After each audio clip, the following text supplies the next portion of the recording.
قال رسول الله صلى الله عليه وآله: الفقر فخري وبه أفتخر.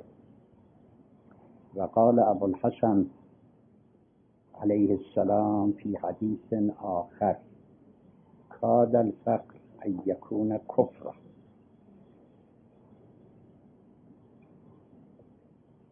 هل لا تفضل جنابكم بشرح معنى الفقر في كلا الحديثين؟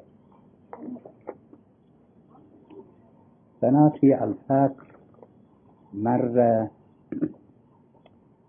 تنسب إلى الله، بأن الإنسان يكون فقيرا أمام الله تبارك وتعالى، وهذا الفقر فخر، بأن الإنسان لا يحتاج إلا لله، لا يحتاج لأحد، يعني يرفع الاحتياج وفي جميع مشاكله الحياتية الدنيوية الأخروية يتوجه أو تتوجه إلى الله.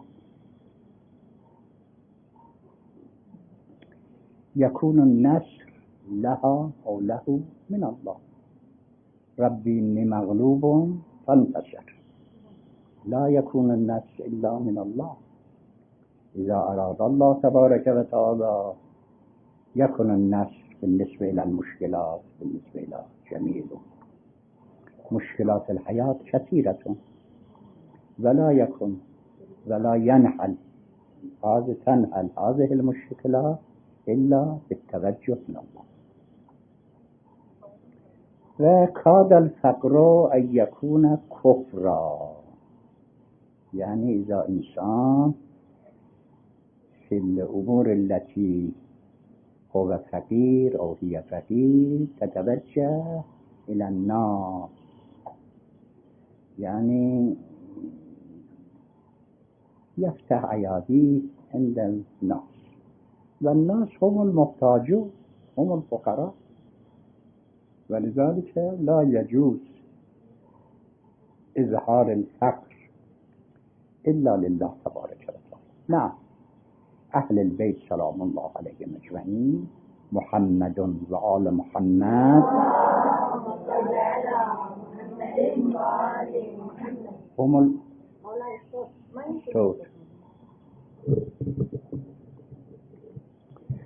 نعم، أهل البيت سلام الله عليهم أجمعين هم وسائط بيننا وبين الله تبارك وتعالى.